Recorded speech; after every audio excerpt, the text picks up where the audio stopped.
Students, आज हम पढ़ेंगे ग्रुप 5 और 6A एलिमेंट्स। होपफुली हम ख़त्म कर सकें चाहे आज। ग्रुप 5A एलिमेंट्स जो है उसमें कौन कौन से एलिमेंट्स शामिल हैं आप देखो। Nitrogen, phosphorus, arsenic, antimony, bismuth. ठीक है। Atomic number for nitrogen is 7, for phosphorus आप 8 जमा करें और इसमें आप 18 जमा करें तो आर्सेनिक का 33 बनेगा, और इसमें आप 18 जमा करें तो Sp का 51 बनेगा, और बिस्मुथ में आप 32 ऐड करोगे तो इसका 83 बनेगा। ये इनके एटॉमिक नंबर्स। अगर आप इनकी इलेक्ट्रॉनिक कॉन्फ़िगरेशन देखो तो ये बनेगा, क्योंकि ये पांचवें ग्रुप में है, NS2 NP3। यानी कि वेलेंस शेल आपका ये है, ठीक है, S और P।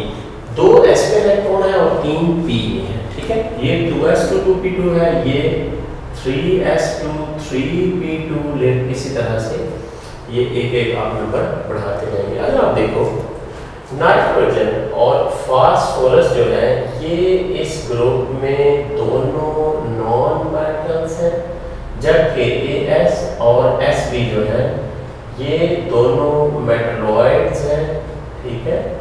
और last one is your metal. ये इस ग्रुप की खूबी है कि इसमें नॉन मेटल, मेटलॉइड्स और मेटल्स सब प्रॉपर्टीज के ग्रुप, हामिल ग्रुप एलिमेंट्स जो है वो पाए जा रहे हैं, ठीक है जी। तो अगर आप देखो एटॉमिक साइज को देखो, ठीक है, एटॉमिक साइज यकीनन डाउन द ग्रुप इंक्रीज करेगा, ठीक है। डाउन द ग्रुप, आप ग्रुप की बात कर रहे हो तो डाउन द ग्रुप ही हम ये बात करेंगे। Down the group increases. अच्छा, जब एटॉमिक साइज बढ़ रहा है तो इसी तरह इनके केटायनिक या आयनिक साइजेस जो है वो भी डाउन द ग्रुप इंक्रीज करेंगे, ठीक है। तो फिर आप अगर देखो एटॉमिक साइज बड़ा हो रहा हो तो आयनाइजेशन एनर्जी पे क्या फर्क पड़ेगा भी। जब एटॉमिक साइज बड़ा हो रहा है डाउन द ग्रुप तो वैलेंस इलेक्ट्रॉन दूर जा रहे हैं न्यूक्लियस से, तो आयनाइजेशन एनर्जी जो है वो डिक्रीज करेगी। क्या कहते हैं?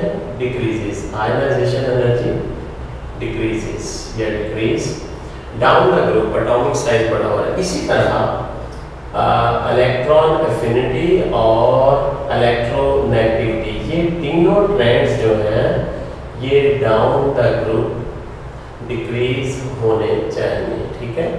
आयनाइजेशन एनर्जी, इलेक्ट्रॉन एफिनिटी और electronegativity down the group decrease करते हैं। अगर आप मेल्टिंग पॉइंट की बात करें तो नाइट्रोजन तो 0 से भी बिलो मेल्टिंग पॉइंट रखता है, याद रखिएगा, ठीक है। मेल्टिंग पॉइंट जो है डाउन द ग्रुप इंक्रीज करेंगे, ठीक है। Melting point increase down the group. इस तरह बॉइलिंग पॉइंट जो है उसमें थोड़ी एनामलस बिहेवियर होंगे, ठीक है। बॉइलिंग पॉइंट में एनामलस बिहेवियर होंगे। अगर आप डेंसिटी की बात करो तो density down the group increase करती है कॉम्प्रिहेंसिवली। ऊपर नाइट्रोजन एक गैस है, बाकी डाउन द ग्रुप इसमें है मेटल है, many times heavier than water है, ठीक है। तो अगर आप देखें इसमें नाइट्रोजन और फास्फोरस क्या है, नॉन मेटल्स हैं इसकी ग्रुप में, और आपके As और Sp जो है मेटलॉइड्स हैं, जबकि बिस्मुथ जो है ये मेटल है, ठीक है। और इसमें से सम एलिमेंट्स जो हैं इस ग्रुप के, like phosphorus, red phosphorus, black phosphorus, इनके अंदर एक फिनोमेना पाया जाता है कि एक से ज़्यादा इनकी फॉर्म पाई जाती है crystalline. This phenomena is called allotropy. मतलब red phosphorus, white phosphorus, black phosphorus, later on हम डिस्कस करेंगे इन तीनों की प्रॉपर्टीज किस ये हम बाद में देखेंगे। अगर आप देखो इसी तरह क्योंकि down the group atomic size बड़ा हो रहा है, इलेक्ट्रॉन लूज होने की सलाहियत मतलब ज़्यादा हो रही है, तो हम यूँ कह सकते हैं कि ऊपर तो नॉन मेटल है, नीचे की तरफ मेटल है, तो हम कहते हैं metallic character increases down the group. ठीक है, मेटालिक कैरेक्टर किसी ग्रुप में टॉप टू बॉटम आप मूव करते हो तो बढ़ता है। अच्छा अगर आप देखो तो डी इलेक्ट्रॉन जो है वो बॉन्डिंग में इन्वॉल्व नहीं है, D electrons are not involve, सिर्फ एक एलिमेंट है इन नाइट्रोजन, बाकी सब में डी ऑर्बिटल या डी इलेक्ट्रॉन इन्वॉल्व हो सकते हैं। दूसरी तरफ सादा नजर आपको डी ऑर्बिटल इन सब के अंदर होगा। आपको पता ना कि फर्स्ट ऑर्बिट में सिर्फ एस ऑर्बिटल होता है फर्स्ट शेल में, सेकंड के अंदर एस और पी आ जाता है, पी सेकंड में आता है, और ये भी पता है आपको डी जब इन्वॉल्व होता है तो उसका प्रिंसिपल क्वांटम नंबर 3 होना चाहिए। तो फास्फोरस में तीसरा शेल इन्वॉल्व हो जाता है, आर्सेनिक में फोर्थ शेल इन्वॉल्व हो जाता है। यहाँ पे एफ ऑर्बिटल भी एग्जिस्ट कर रहा होता है, बेशक वो उसमें इलेक्ट्रॉन हो या ना हो। जैसा कि नाइट्रोजन और फास्फोरस दोनों में डी के अंदर इलेक्ट्रॉन नहीं है, ठीक है, तो ये तो इसके तो डी इसके अंदर है ही नहीं है, जबकि इसके अंदर डी एग्जिस्ट करता है, ठीक है, उसमें इलेक्ट्रॉन नहीं होते, लेकिन जब ये बॉन्डिंग करता है तो फिर डी इलेक्ट्रॉन इन्वॉल्व हो जाते हैं। उसमें H3PO4 आपके पास कंपाउंड है -8 + 3 प्लस इसकी कितनी बनेगी 5, ठीक है। तो आप बॉन्डिंग जब करेंगे H3PO4 की तो उसमें हमें डी इलेक्ट्रॉन इन्वॉल्व करवाने पड़ते हैं। D electron are not involve in only one element है जो जिसका नाम है नाइट्रोजन। अगर आप इनकी कॉमन ऑक्सीडेशन स्टेट्स देखें, ठीक है, कि किस ऑक्सीडेशन स्टेट्स में ये पाए जाते हैं, तो इंटरेस्टिंग है ये नाइट्रोजन +3 -3 और +5 में पाया जाता है।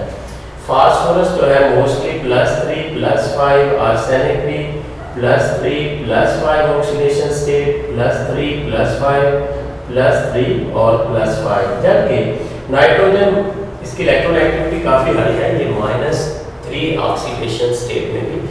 कॉमन ऑक्सीडेशन इस ग्रुप की जो है +3 और +5 है, याद रखना आपने, कॉमन ऑक्सीडेशन स्टेट इस ग्रुप के अंदर +3 और +5 होगी। ठीक हो गया। अब कुछ एमसीक्यूज का हम जायजा लेते हैं। In which compound nitrogen has maximum oxidation state? जी, नाइट्रोजन की ऑक्सीडेशन स्टेट निकालो, ऑक्सीजन -2 नाइट्रोजन +2, एक ऑक्सीजन -2 दो ऑक्सीजन -4 और नाइट्रोजन +4, तीन ऑक्सीजन -6 +1 हाइड्रोजन। ओवरऑल 0 होना चाहिए, आपको पता है इसके ऊपर 0 चार्ज कब आएगा, जब ये देखो +1 -6 +5, तो +5 है यहाँ पे नाइट्रोजन की ऑक्सीडेशन से। यहाँ पे देखो -4 दो ऑक्सीजन की, +1 हाइड्रोजन की और +3 नाइट्रोजन की। आप देखो नाइट्रिक ऑक्साइड में नाइट्रोजन की +2 ऑक्सीडेशन स्टेट है, NO2 के अंदर +4 है, HNO3 में +5 है, HNO2 में +3 है। तो highest oxidation number in these compounds nitrogen possess कर रहा है तो वो आपका +5 है। Which element is the most electronegative one? कौन सा है? बहुत ज़्यादा इलेक्ट्रोनेगेटिव, जितना स्मॉल साइज होगा उतना ज़्यादा इलेक्ट्रोनेगेटिव होगा। तो यकीनन नाइट्रोजन हाईली इलेक्ट्रोनेगेटिव है। कुछ लोग इसको 3.2 और कुछ 3 कहते हैं, मोस्टली 3.2 इसकी इलेक्ट्रोनेगेटिविटी होनी चाहिए। Which has melting point below 0? Ji, phosphorus, nitrogen, Sp, bismuth. तो इसमें नाइट्रोजन वाहिद एलिमेंट है जो गैसियस स्टेट में है, तो गैसियस स्टेट में ऑब्वियसली हम एक्सपेक्ट कर सकते हैं कि ये बिलो 0 इसका मेल्टिंग पॉइंट है। Which has different physical properties? देखें हम गौर करें, As, Sb और Bi, ठीक है, इनमें से अगर हम देखें तो फास्फोरस थोड़ा डिफरेंट आ रहा है, ये मेटलॉइड्स हैं और ये मेटल के करीब है, और ये जो है ये क्या है, नॉन मेटल है, ठीक है, ये क्या है, नॉन मेटल है, ठीक हो गया। Which do not involve D electron, किस में डी इलेक्ट्रॉन इन्वॉल्व नहीं है, अभी मैंने बात की थी। भी देखो डी शुरू होता है जब थर्ड शेल इन्वॉल्व होता है, तो थर्ड शेल पी से शुरू हो रहा है, तो नाइट्रोजन में डी शेल इन्वॉल्व नहीं होगा। इट मींस कि नाइट्रोजन इन सब एलिमेंट में वह एलिमेंट है जिसमें डी इन्वॉल्व नहीं है। अगर आप देखना चाहते हैं कि फास्फोरस में कैसे डी शेल इन्वॉल्व होता है, तो इसके लिए मैं आपको थोड़ा सा एक कंपाउंड बताता हूँ। आप देखो, आपके पास है H3PO4 और एक है PH3। अच्छा, PH3 और H3PO4 में ऑक्सीडेशन स्टेट अगर आप देखो फास्फोरस का, तो बड़ा फर्क है दोनों में। इसमें +5 है, इसमें +3 है। फास्फोरस जो है -3 है, ठीक है। इसका मतलब फास्फोरस के साथ ज़्यादा इलेक्ट्रोपॉजिटिव आ जाए, तो ये भी -3 और +3 दोनों ऑक्सीडेशन स्टेट शो कर सकता है, -3 और +3। ठीक हो गया। अब जरा गौर फरमाएं कि मैं फास्फोरस के 3 बॉन्ड बनाना चाहता हूँ 3 हाइड्रोजन के साथ। फास्फोरस का एटॉमिक नंबर है 15, electronic number 1s2, 2s2, 2p6, 3s2, 3p3। ये वैलेंस शेल है। अब आपको पता है ये इलेक्ट्रॉन पेयर्ड है, 3s2 के अंदर 2 इलेक्ट्रॉन है। अब 3px, 3py, 3pz, ये हाफ फिल्ड 3 इलेक्ट्रॉन पड़े हुए हैं। ये तीनों का बॉन्ड मैं बना देता हूँ जनाब, हाइड्रोजन के साथ शेयरिंग करवा देता हूँ, तो ये PH3 बन जाता है मेरे पास इस तरह से, ठीक है। अच्छा, अब यहाँ पे एक लोन पेयर है दिस वन। अच्छा, ये भी याद रखिएगा, PH3 की रेगुलर ट्रायंगुलर स्ट्रक्चर नहीं होती, ठीक है, या ट्रायंगुलर प्लेनर नहीं होती, क्योंकि ये लोन पेयर होता है, ये ज्यादा जगह घेरता है। अब होगा क्या, अब जब मैं H3PO4 की बात करूंगा तो इसका मतलब +5 मैंने शो करना है कब ऑक्सीडेशन स्टेट होगी। +5 मैंने जब शो करना है तो ये देखें, ये S के इलेक्ट्रॉन भी मुझे एक्साइट करवाना होगा, ठीक है। देखिए P के 3 पड़े हुए हैं। अब देखो नई सिचुएशन मैं यूं बना रहा हूँ 3s1, क्योंकि मैं यहाँ से इलेक्ट्रॉन एक्साइट करवाऊंगा। अच्छा, अब देखो 3px, 3py, 3pz और 3dxy। अच्छा, अब देखो ये इलेक्ट्रॉन 3d में चला गया, एक यहाँ से एक इलेक्ट्रॉन यहाँ चला गया, बाकी ये तीनों तो हाफ फिल्ड थे हमारे पास, तो कितने हो गए 1 2 3 4 5। इसका मतलब है अब 5 वैकेंसीज हैं फास्फोरस के पास, 5 यानी कि हाफ फील्ड ऑर्बिटल है जो कि 5 दूसरे हाफ फील्ड के साथ शेयरिंग कर सकते हैं। तो ये है प्रोसेस कि किस तरह से इसमें इस हाइब्रिडाइजेशन में हम कहते हैं कि डी ऑर्बिटल कैसे इन्वॉल्व हुआ। हालांकि डी के लिए इलेक्ट्रॉन नहीं थे, लेकिन हमने इलेक्ट्रॉन यहाँ से उधर एक्साइट करवा के भेजे, तो this is how D can participate in bond making in 5th group elements. कुछ और एमसीक्यूज देखते हैं। Which oxide of oxygen has a reddish color and pungent smell? ठीक है, अगर तो रेडिश कलर आप देखें तो फिर और पजेंट स्मेल तो वो NO2 होगा, ठीक हो गया। अगर वो कहे कि which oxide of nitrogen is called laughing gas, क्योंकि याद रखिएगा अगर laughing gas की बात हो तो फिर N2 होगा, ठीक हो गया। अगर बात करें खैर उसको छोड़ दें, मैं पोल्यूशन की बात करना चाहता। Which element is the most abundant in earth crust? जी, अर्थ क्रस्ट में कौन सा एलिमेंट मोस्ट अबंडेंट होता है अगर आप जानते हैं? ऑक्सीजन होगा जी, बहुत ज़्यादा सिलिकेट्स हैं, ठीक है, और दूसरे नंबर पे सिलिकॉन आता है और तीसरे नंबर पे एल्युमिनियम आता है, ठीक है। और अगर वो पूछता है in most abundant in atmosphere, तो फिर यकीनन आपको पता होना चाहिए, फिर नाइट्रोजन आएगा और बाय वॉल्यूम नाइट्रोजन कितना है आपको इल्म होना चाहिए। 78%। और ऑक्सीजन पूछा जाए तो वो ऑलमोस्ट 20% है ऑक्सीजन, बाकी रेस्ट ऑफ द गैसेस आ जाएंगे। अच्छा, नाइट्रिक एसिड इज क्या है? स्ट्रॉन्ग एसिड है, स्ट्रॉन्ग ऑक्सीडाइजिंग एजेंट है, स्ट्रॉन्ग रिड्यूसिंग एजेंट है, या फिर ये ए और बी दोनों हो सकते हैं। यकीनन ये नाइट्रिक एसिड स्ट्रॉन्ग एसिड भी है और अच्छा ऑक्सीडाइजिंग एजेंट भी है, तो ऑब्वियसली डी ऑप्शन आपका करेक्ट होगा। Inertness of nitrogen is due to, भाई N2 जो है किस वजह से इनर्ट होती है? It's due to its double bond, high electron unavailability of d electron, या फिर presence of triple bond कर रहे हैं, ठीक है, या फिर किस वजह से है?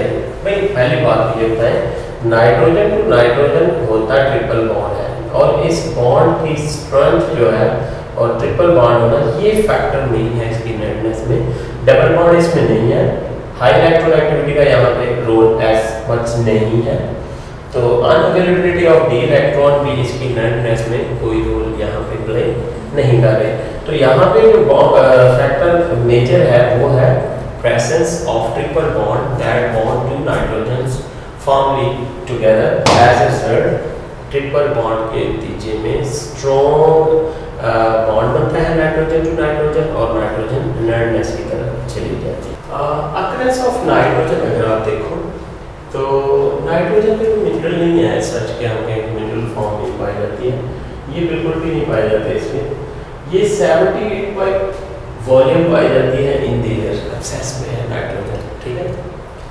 तो इसका मतलब हम लिक्विफिकेशन ऑफ एयर से इसको आराम से हासिल कर सकते हैं नाइट्रोजन बड़ी एक्सेस में। नाइट्रोजन बड़ी आम गैस है, आप अगर देखें नाइट्रोजन का रिएक्शन आप हाइड्रोजन से करवा के एक बड़ी मशहूर गैस बनाते हैं, दैट इज कॉल्ड अमोनिया, और इस प्रोसेस को हैबर-बुश प्रोसेस कहते हो। ये अमोनिया को आप लेटर ऑन कार्बन डाइऑक्साइड के साथ रिएक्ट करवाते हो तो आपके पास यूरिया बनता है। दूसरे लफ्जों में यूरिया के अंदर नाइट्रोजन जो है वो कंबाइंड स्टेट में होती है, ठीक है। तो in combined state it is found in urea, amino acid और प्रोटीन, इन सब के अंदर नाइट्रोजन कंबाइंड स्टेट में है, ठीक हो गया। या फिर ये इनर्ट फॉर्म में मौजूद है आपकी मेनली एयर के अंदर। अच्छा, what nitrogen is in inert? भाई इसके अंदर ट्रिपल बॉन्ड है, एक सिग्मा और 2 पाई बॉन्ड है, वो स्ट्रॉन्ग बॉन्ड है। लोन पेयर जो है वो आपको पता है एक दूसरे से 180 डिग्री पे वाक़ है, इधर है और इधर है, ठीक है। और इसमें जो हाइब्रिडाइजेशन इन्वॉल्व होती है आपको पता ही है, नाइट्रोजन के अंदर sp हाइब्रिडाइजेशन है। ये सारे फैक्टर जो है ये इस बॉन्ड को बहुत मजबूत बना देते हैं, ठीक है। Very very high bond association energy है। अगर आप nitrogen to nitrogen triple bond को ब्रेक करना चाहते हैं तो you are in the need of 914 kilojoule per mole energy चाहिए होगी आपको ये ट्रिपल बॉन्ड ब्रेक करने के लिए। इसके अलावा आप नाइट्रोजन का रिएक्शन ऑक्सीजन से करवाते हो तो ये इलेक्ट्रिक आर्क के अंदर रिएक्शन होगा, और इसके लिए आपको कितना टेम्परेचर चाहिए? 3000 सेंटीग्रेड।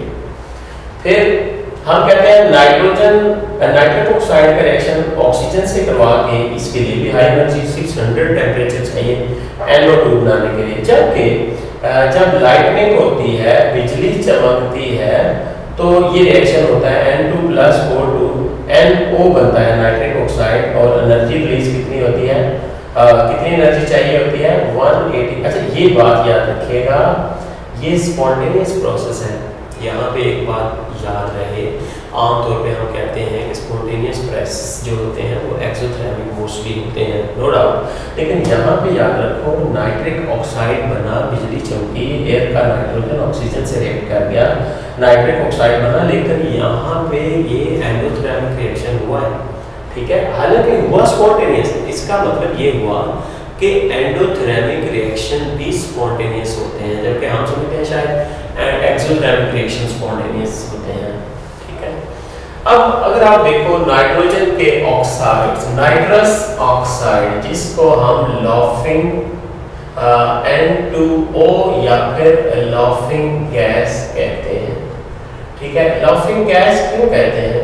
क्या ये अगर आप एक्सेस में ले लेते हैं तो ये आपके नाक में खुजली सी होने लगती है और आप बड़ा हिस्टेरिकल सा लाफ्टर देते हैं, पागलों की तरह हंसना शुरू कर देते हैं, तो लाफिंग गैस इसको कहते हैं। इसका स्ट्रक्चर देखें तो ये बनता है। तो अब जब आप इस तरह से स्ट्रक्चर ड्रा करते हैं तो यहाँ पे अगेन आप देखो कि नाइट्रोजन के पास 4 बॉन्ड है, यहाँ पर मुझे नेगेटिव डालना चाहिए इनऑर्गेनिक रूल के मुताबिक। फिर नाइट्रिक ऑक्साइड है ये आपका नाइट्रिक ऑक्साइड। ठीक है, ये इसका मैंने स्ट्रक्चर ड्रॉ किया। ये नाइट्रस एनहाइड्राइड यानी डाई नाइट्रोजन ट्राइऑक्साइड। तो यहाँ पे भी मुझे इस नाइट्रोजन देखो इसकी ऑक्सीडेशन स्टेट पूरी है, नाइट्रोजन पूरा, यहाँ नाइट्रोजन पे 4 है बॉन्ड, तो मैं यहाँ पॉजिटिव और यहाँ इमीडिएट इसके साथ वाले ऑक्सीजन पे नेगेटिव डाल के इसकी डेफिशिएंसी को पूरा कर दूंगा। ये एक रूल है। ठीक है, नाइट्रस एनहाइड्राइड इसको क्यों कहते हैं? ये देखो नाइट्रस एसिड का फार्मूला ये होता है HNO2 HNO2। मैं अगर यहाँ से वाटर निकाल दूँ, देखो 2 हाइड्रोजन और 1 ऑक्सीजन निकाल दूँ तो बाकी मेरे पास 2 नाइट्रोजन और 3 ऑक्सीजन बचेंगे N2O3 after the removal of H2O। 2 H और 1 ऑक्सीजन निकालूँ तो बाकी ये बचता है। तो आपसे ये एमसीक्यू में फिर पूछा जा सकता है N2O3 is the anhydride of nitrous acid. याद रखिएगा नाइट्रस एसिड का है।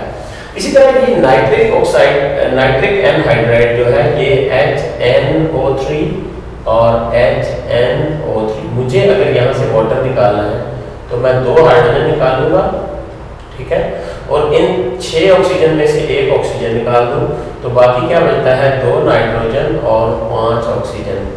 ये एनहाइड्राइड किसका है? नाइट्रिक एसिड का, इसलिए इसको nitric anhydride. An mean no, hydride mean water, यानी removal of water from nitric acid आप करवाएं तो ये वाला ऑक्साइड आपके पास बनेगा। यहाँ पे भी आप इसकी स्ट्रक्चर देखें, ये ऑक्सीजन की वैलेंसीज पूरी है, इसकी भी पूरी है। ये नाइट्रोजन की एक ज्यादा है क्योंकि यहाँ प्लस और यहाँ इमीडिएट नेगेटिव और यहाँ प्लस और यहाँ नेगेटिव डालना होगा, तो ये स्ट्रक्चर की मैं सेटिस्फेक्शन कर सकूँगा। नाइट्रोजन परऑक्साइड या डाई नाइट्रोजन ऑक्साइड इसे कहते हैं, तो उसका स्ट्रक्चर ये भी आप लिख सकते हो या फिर इसको हम लिख सकते हैं इस तरह से कि ऑक्सीजन नाइट्रोजन और ये तो सेम ही स्ट्रक्चर बन जाएगा इसका। ठीक है, ऑक्सीजन टू नाइट्रोजन आप ट्रिपल बॉन्ड नहीं डाल सकेंगे यहाँ पे, तो यहाँ नेट प्लस माइनस भी करें लेकिन प्लस का यहाँ जवाब नहीं बनेगा क्योंकि यहाँ तो इसको बॉडी पूरे हैं नाइट्रोजन की। खैर ये इनके स्ट्रक्चर्स थे। अब हम देखते हैं इनकी प्रॉपर्टीज का कंपैरिजन करते हैं, नाइट्रोजन के जो ऑक्साइड्स हैं फिर हम उसके ऑक्सी एसिड्स को देखें। अब हम देखते हैं बच्चों इन कंपैरिजन करते हैं इन वाले ऑक्साइड्स ऑफ नाइट्रोजन का एक कंपैरिजन देखते हैं यहाँ पे हम। ठीक है, तो सबसे पहले हम देखेंगे इनकी प्रेपरेशन। नाइट्रस ऑक्साइड जो है अगर जिंक का आप रिएक्शन करवाओ, अगर आप डाइल्यूट नाइट्रिक एसिड के साथ तो आपको जिंक नाइट्रेट मिलेगा।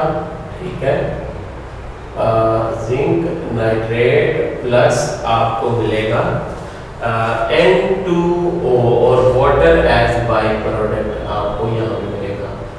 ठीक हो गया, ये इसका पहला रिएक्शन है। दूसरी रिएक्शन में आप अगर अमोनियम नाइट्रेट की डीकम्पोजिशन करें तो भी आपको नाइट्रस ऑक्साइड, और ये थोड़ा एक्सक्लूसिव रिएक्शन है। This is how you can prepare laughing gas. दूसरा रिएक्शन जो नाइट्रिक ऑक्साइड में इस्तेमाल होता है वो भी कॉपर का रिएक्शन है, तो आपको कॉपर नाइट्रेट मिलेगा और साथ आपको नाइट्रिक ऑक्साइड मिलेगा। जबकि अगर आप लेड नाइट्रेट की डीकम्पोजिशन करें तो आपको लेड ऑक्साइड मिलेगा प्लस NO2 मिलेगा प्लस वाटर वगैरह मिलेगा। या फिर अगर आप नाइट्रिक ऑक्साइड तैयार करना चाहते हैं तो नाइट्रोजन और ऑक्सीजन का डायरेक्ट रिएक्शन काफ़ी high temperature electric arc 3000 centigrade पे जाके आपको नाइट्रिक ऑक्साइड मिल सकता है। तो ये मैंने एक एक प्रेपरेशन इनकी मेंशन कर दी। तो अगर आप देखें कलरलेस होता है N2O क्या है, कलरलेस गैस है। सिमिलरली नाइट्रिक ऑक्साइड भी कलरलेस गैस होती है, जबकि NO2 का रेडिश ब्राउन कलर होता है। किस तरह का कलर है इसका जी? रेडिश ब्राउन कलर होता है। अगर आप स्मेल एंड टेस्ट देखें तो ये जो इसका बड़ा प्लेजेंट सा टेस्ट होता है और स्वीट सी थोड़ी स्मेल इसकी आती है, ठीक है, स्मेल और टेस्ट। जबकि इसका पंजेंट किस्म की स्मेल है और इरिटेटिंग सा इसका टेस्ट है। इस केस में हम कहते हैं ये ना पंजेंट है इतना और ना ही इरिटेटिंग है। अगर आप सोल्युबिलिटी की बात करते हैं किसकी, N2O की, NO की और NO2 की, तो ये जो है फेयरली सॉल्युबल है वाटर में, क्योंकि वे फेयरली सॉल्युबल है। और ये जो है दिस इज स्पेरिंगली सॉल्युबल, ठीक है। स्पेरिंगली का मतलब बहुत कम सॉल्युबल है, जबकि ये सॉल्युबल है और कलर्ड एसिडिक सॉल्यूशन बनाता है, ठीक है। सॉल्युबल एंड कलर्ड सॉल्यूशन बन जाएगा, कलर्ड एसिडिक सॉल्यूशन बनाएगा NO2। ये हम बात कर रहे थे, किसकी बात कर रहे थे हम, सॉल्युबिलिटी की। अब हम बात करेंगे ऑक्सीजन के साथ इसका एक्शन क्या होगा। अच्छा, इसका कोई एक्शन नहीं होगा, ठीक है। लाइकवाइज इसका भी ऑक्सीजन के साथ कोई एक्शन नहीं होगा। हाँ, ये NO जो है ये ऑक्सीजन के साथ मिलकर NO2 बना देगा, ठीक है। और इसका कलर रेडिश ब्राउन हो जाएगा। ऑब्वियसली अगर ये आपको NO2 बना के देता है तो इसका कलर रेडिश ब्राउन ही होना चाहिए। कंबस्चन की बात अगर हम करें तो ये सपोर्ट करता है कंबस्चन को, ठीक है। और ये भी इस कंबस्चन को सपोर्ट करेगा। ये जो NO2 है ये भी कंबस्चन को सपोर्ट करेगा और लाइकवाइज ये भी कंबस्चन को सपोर्ट करेगा, सपोर्ट्स कंबस्चन, ठीक है। फिर हम अगर बात करें एज ए रिड्यूसिंग एजेंट, अच्छा हम बात कर रहे थे कंबस्चन की सपोर्ट करते हैं, ये तीनों ऑक्साइड जो है कंबस्चन को सपोर्ट करते हैं। और एज ए रिड्यूसिंग एजेंट जब ये काम करते हैं तो NO2 को अगर आप देखें तो ये ऑक्सीडाइज हो जाता है टू NO2, ये NO2 में ऑक्सीडाइज हो जाता है। और इसी तरह रिड्यूसिंग एज ए रिड्यूसिंग जब ये काम कर रहा होता है NO तो HNO3 और NO2 बनाता है। और अगर आप ऑक्सीडाइजिंग एक्शन की बात करें तो हार्ड कॉपर के साथ N2O का रिएक्शन करवाएं नाइट्रस एसिड का तो ये आपको नाइट्रोजन गैस दे देगी, ठीक है। तो ठीक हो गया। यहाँ पे अगर आप देखें नाइट्रोजन जीरो ऑक्सीडेशन स्टेट में चला जाएगा, ठीक। और इसी तरह H2S को H2SO4 में ये कन्वर्ट कर देगी विद ऑक्सीडाइजिंग एजेंट। और जहाँ तक ऑक्सीडाइजिंग एजेंट का NO2 के साथ रिएक्शन का ताल्लुक है तो NO2 क्या करता है, H2S को S में चेंज कर देता है, FeSO4 को फेरस को फेरिक में चेंज कर देता है, ऑक्सीडाइज कर देता है। और पोटेशियम आयोडाइड को मतलब आयोडीन की भी, और इन सब की ऑक्सीडेशन कर रहा है, ठीक है, as an oxidizing agent. Water के साथ रिएक्शन देखें तो नो रिएक्शन N2O का, इसका भी no reaction with water NO का। हाँ, इसका रिएक्शन वाटर के साथ करवाएं NO2 का तो नाइट्रस एसिड और नाइट्रिक एसिड आपको पता ही बनते हैं। अगर आप अल्कली के साथ रिएक्शन देखें तो N2O और NO अल्कली के बिल्कुल भी लिफ्ट नहीं करवाते। हाँ, ये जो NO2 है ये नाइट्रेट्स और नाइट्राइड्स में कन्वर्ट हो जाता है। कुछ अच्छी कुछ देखें, which element form oxides with oxidation state 1 to 5।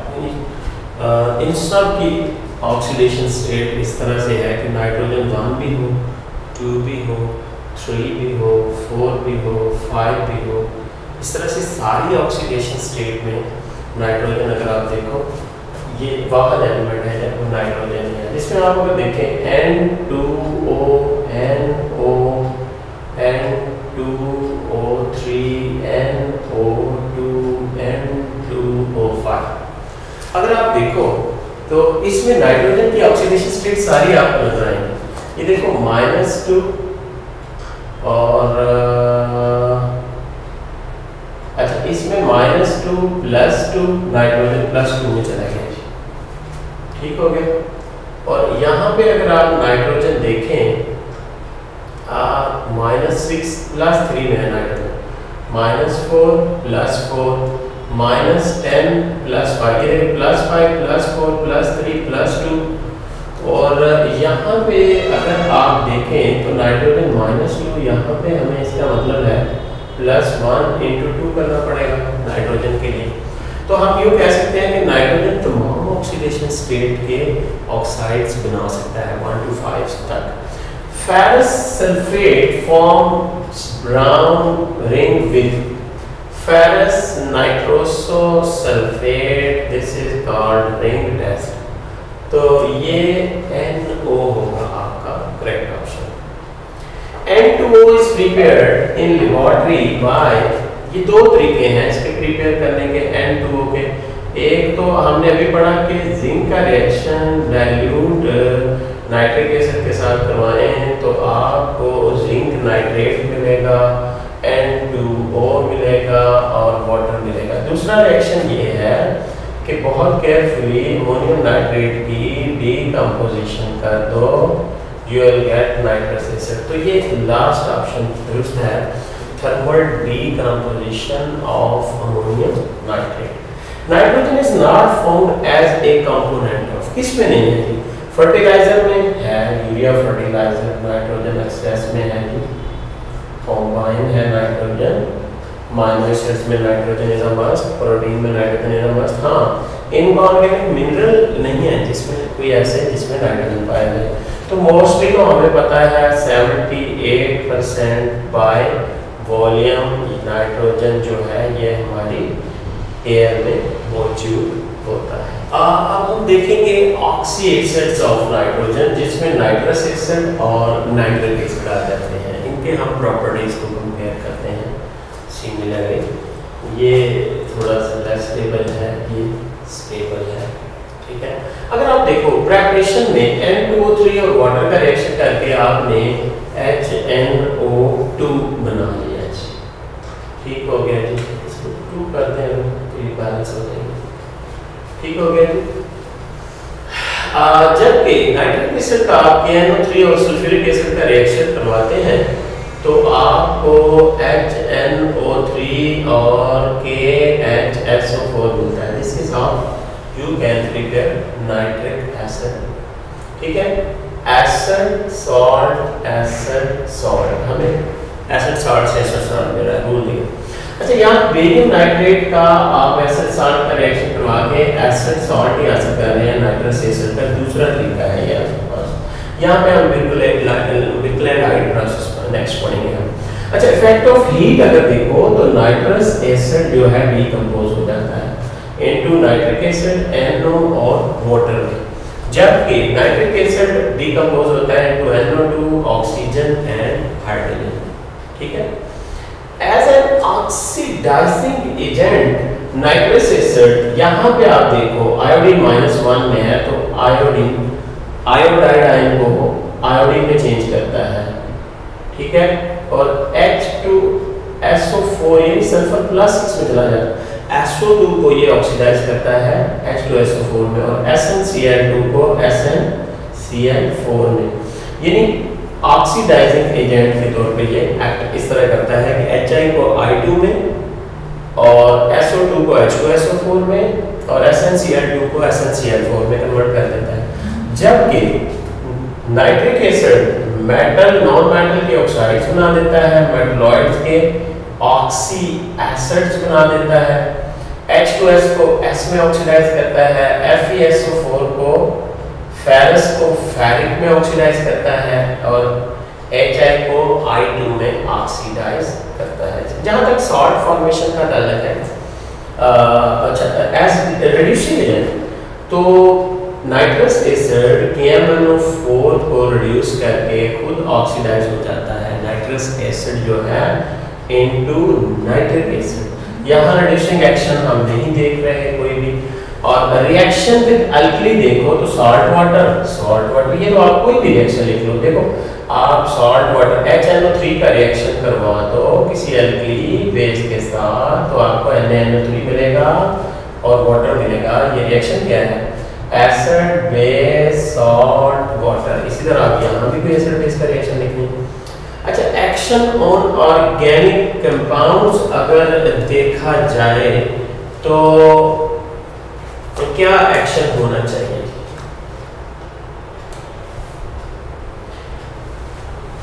अगर यूरिया पे आप इसका एक्शन करो तो ये इसको नाइट्रोजन को अलग कर देता है उसकी, और इसी तरह ये जो है एनिलीन के ऊपर अगर नाइट्रस एसिड का रिएक्शन करवाया जाए तो ये उसकी भी नाइट्रोजन को निकाल देगा। ठीक है, तो अब हम देखते हैं एक्वारिजिया क्या चीज है। एक्वारिजिया जो कि हम नाइट्रिक एसिड में पढ़ेंगे, नाइट्रिक एसिड का पार्ट है। कहते हैं अगर आपके पास 3 वॉल्यूम HCl हो और 1 वॉल्यूम HNO3 हो तो this is called 3 volume of HCl and 1 volume of nitric acid is called aqua regia. ये आपको देगा NOCl प्लस Cl2 प्लस आपका वाटर बनेगा। This is called aqua regia. क्या कहते हैं इसको? एक्वारिजिया, आबे सुल्तानी। उर्दू में इसको क्या कहते हैं? आबे सुल्तानी। और इंग्लिश में इसको कहते हैं रॉयल वाटर। क्या कहते हैं? Royal water. अच्छा, ये NOCl जो है ये कन्वर्ट होता है इनटू NO और Cl में। ठीक है, ये ब्रेक डाउन होती है इसकी एटॉमिक क्लोरीन, और ये ऑरम या गोल्ड वगैरह को ये वाला क्लोरीन जो है हल करके एक ऑरम क्लोराइड बना सकता है। देखें कहाँ ये गोल्ड जो कि इनर्ट मेटल है, इनर्ट मेटल को अपने अंदर आबे सुल्तानी एक्वारिजिया या रॉयल वाटर ने डिसॉल्व कर लिया बाय नाइट्रोसाइल क्लोराइड फॉर्मेशन। ये बना और उसके बाद ये क्लोराइड जो है ये ऑरम के साथ रिएक्ट करके नाइट्रोसाइल क्लोराइड बना देता है। This is called aqua regia. अब नाइट्रिक एसिड की प्रिपरेशन का जायजा लेंगे बाय क्विकलैंड प्रोसेस, और फिर इसकी हम प्यूरिफिकेशन देखते हैं। कुछ इसकी मेटल्स के साथ एक्टिविटी वेरी इंपॉर्टेंट है। ठीक है, तो वो देखेंगे। फिर उसके बाद हम कुछ मेटल्स के साथ बड़े इंटरेस्टिंग और बड़े थॉट प्रोवोकिंग इसकी रिएक्शन है। फिर हम इसके यूजेस देखेंगे कि क्या क्या यूजेस हैं सल्फ्यूरिक एसिड के। सबसे पहले फॉर्मेशन ऑफ नाइट्रिक ऑक्साइड होगा। इलेक्ट्रिक आर्क में आप नाइट्रोजन और ऑक्सीजन का रिएक्शन करवाओ, 3000 सेंटीग्रेड टेम्परेचर रखो, नाइट्रिक ऑक्साइड बनेगा। ठीक है, नाइट्रिक ऑक्साइड जो है इसका रिएक्शन आप ऑक्सीजन से करवाओ, यहाँ पे भी अच्छा खासा टेम्परेचर चाहिए, यू विल गेट NO2। ठीक है, nitrogen dioxide reddish brown colour की ये गैस है। फिर आप इसमें वाटर ऐड करो, NO2 में वाटर ऐड कर दो तो this will be converted into HNO3 and HNO2। अच्छा, ये HNO2 जो है इसकी भी आप फर्दर ऑक्सीडेशन करेंगे जब, तो ये HNO3 में चेंज हो जाएगा तो और NO और वाटर में, तो ये हमारा नाइट्रिक एसिड तैयार हुआ है। ठीक है, this is how you can prepare nitric acid. कैसे? formation of NO, formation of NO2, formation of nitric acid and nitrous acid, and then conversion of nitrous acid into nitric acid. Purification कहते हैं distillation अगर आप इसकी करें ना, nitric acid आपको 68% pure मिलेगा। 98% आपको ये मिल जाएगा अगर आप इसको इसमें कंसंट्रेटेड सल्फ्यूरिक एसिड करेंगे तो इसकी कंसंट्रेशन इतनी मिलेगी। फिर आप क्या करो, इसको फ्रीज कर दो, -42 पे इसके क्रिस्टल्स बन जाएंगे और इस तरह से आप इसको 100% प्यूरिफाई कर सकते हो। अभी हमने पढ़ा इसका, अगर आप देखो नाइट्रिक एसिड वाटर में कैसे आयनाइज होगा, into H ion plus NO3 ion. ये आयन फॉर्मेशन इसकी काफ़ी हाई है, इसलिए हम इसको वेरी स्ट्रॉन्ग एसिड कहते हैं। एज एन एसिड अब हमने इसके रिएक्शन अभी पिछले कंपैरिजन नाइट्रिक एसिड में पढ़े थे, भाई बेस के साथ ये सॉल्ट बनाएगा, ठीक है ना, मेटल्स के साथ इसके रिएक्शन हम यहाँ पे डिस्कस करेंगे क्योंकि काफ़ी इंटरेस्टिंग किस्म के रिएक्शन है, ठीक है जी।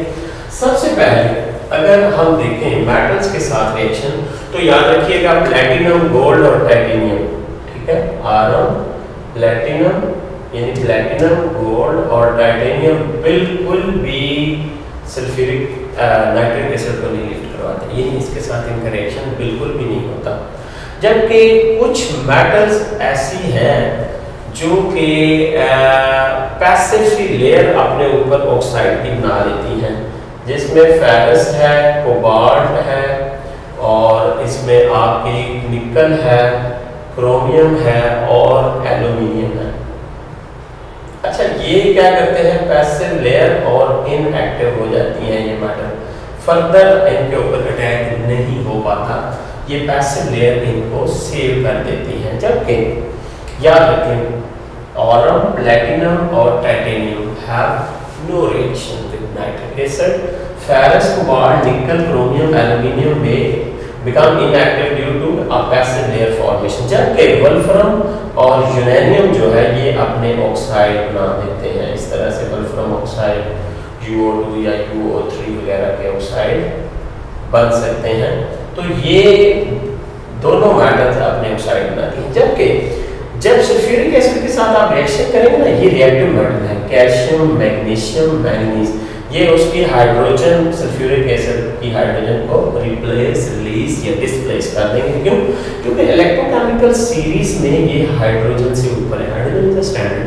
जो ऊपर वाली मेटल्स हैं वो हाइड्रोजन को निकाल बाहर कर सकती हैं, नीचे वाली हाइड्रोजन को नहीं हटा सकती, तो ये रिएक्टिव मेटल्स हैं।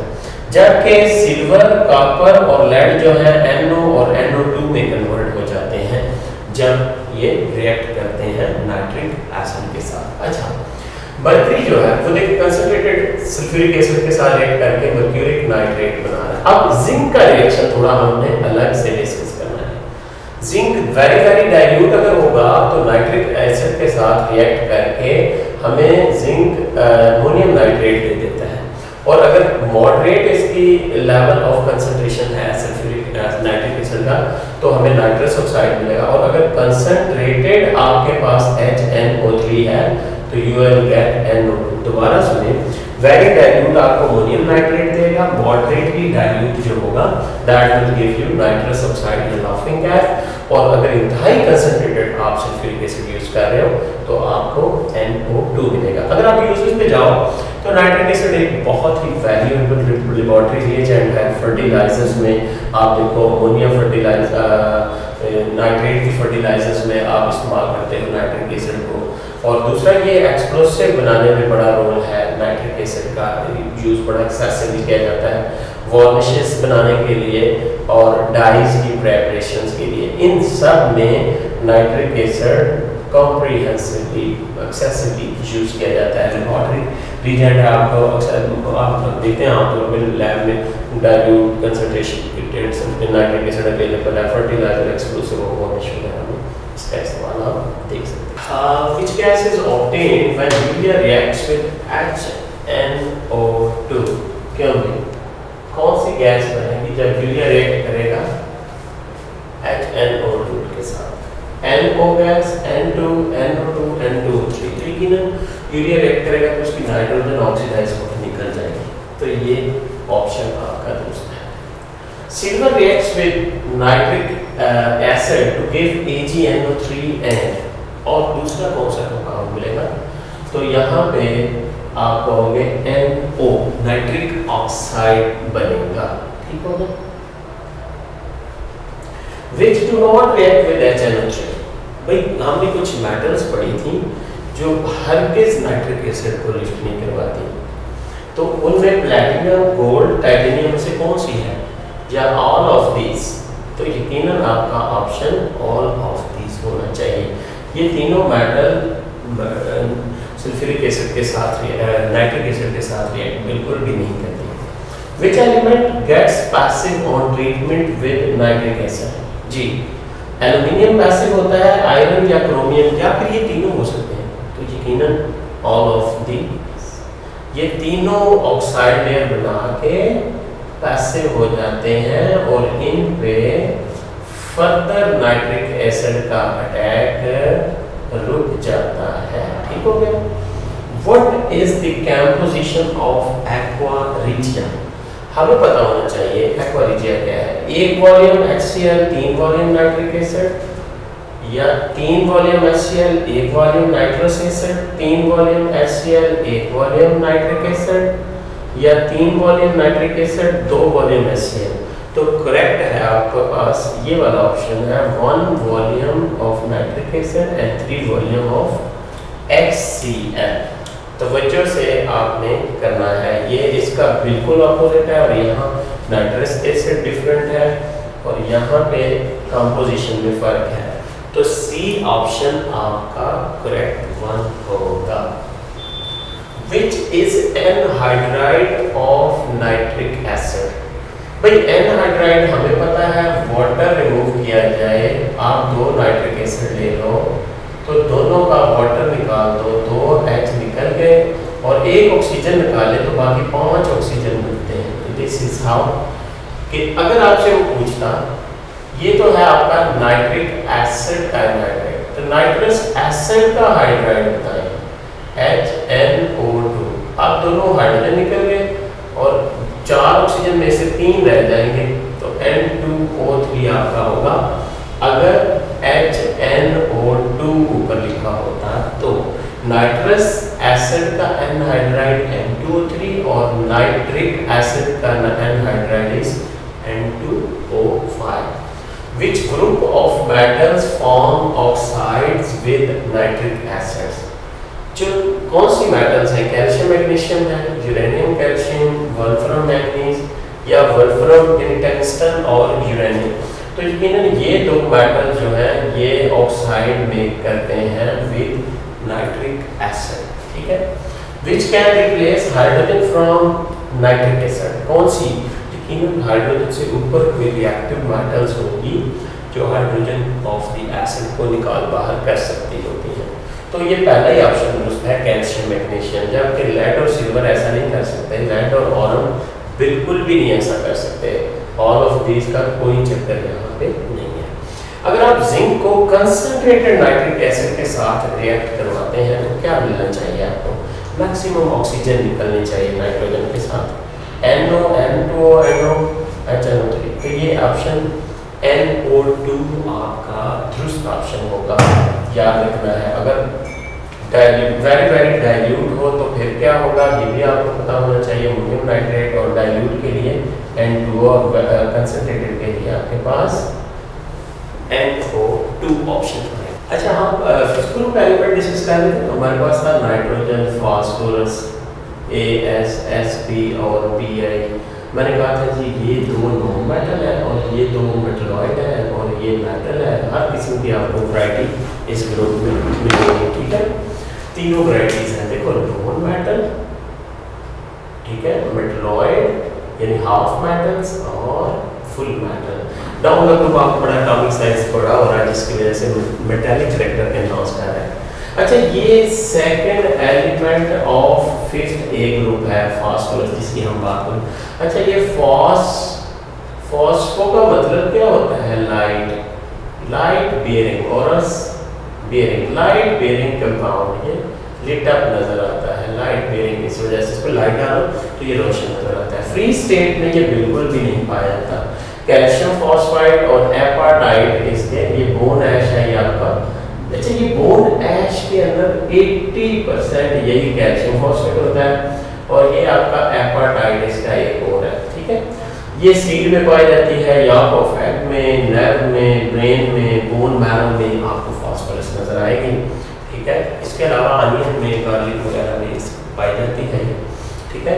बोन ऐश 80% कैल्शियम फॉस्फाइड होता है। अगर इसकी आप एलोट्रॉप्स देखें तो याद रखिएगा इसकी 1 नहीं, 2 नहीं, 3 नहीं, 4 नहीं, 5 नहीं, इसकी 6 एलोट्रॉप्स हैं, ठीक है। 6 है, white, red, scarlet, alpha black, alpha beta black और वायलेट, ये इसकी सारी एलोट्रॉप्स हैं फास्फोरस की। अगर आप देखो हम इसकी एलोट्रॉप्स की अगर बात करें तो ये 3 अहम एलोट्रॉप्स हैं जो हम डिस्कस कर लेते हैं। सबसे पहले अगर आप देखें वाइट, रेड और ब्लैक का कंपैरिजन हम करते हैं तो बहुत रिएक्टिव है जो वाइट है, जबकि रेड लेस रिएक्टिव है, ब्लैक को हम एवरेज सा रखते हैं। पॉइजनस अगर देखें तो ये जो है दोनों वाइट और रेड दोनों पॉइजनस हैं, ब्लैक इतनी पॉइजनस नहीं है। एक्जिस्टेंस इसकी टेट्राटॉमिक फॉर्म में और इसकी भी टेट्राटॉमिक फॉर्म में है। जबकि शेप की बात करें ये टेट्राहेड्रल है या टेट्राहेड्रॉन, ये भी टेट्राहेड्रल है, जबकि ये हेक्सागोनल है। कौन सी? ब्लैक हेक्सागोनल फॉर्म में पाई जाती है। अगर आप अपीयरेंस की बात करें तो इसकी वैक्सी येलोइश अपीयरेंस है, इसकी रेडिश है और जैसे कि नाम से ही है ये ब्लैकिश नजर आती है। ये जो थी आपकी allotropes of the phosphorus. Phospho आपको समझ आ गई, लाइट बेयरिंग कंपाउंड्स हैं, इसका नाम फास्फोरस है, फ्री स्टेट में नहीं पाई जाती। एटॉमिक नंबर इसका 15 है, मैंने पहले भी बताया आपको, 1s2 2s2 2p6 3s2 3p3। Valence shell में 5 इलेक्ट्रॉन है, इसलिए हम इसको 5th ग्रुप में रखते हैं। इसकी ऑक्सीडेशन स्टेट जो कॉमनली है +3 और +5 और कभी कभी -3 भी होती है। It's all about from 5th group elements. Next lecture में हम होपफुली 6th ग्रुप एलिमेंट को डिस्कस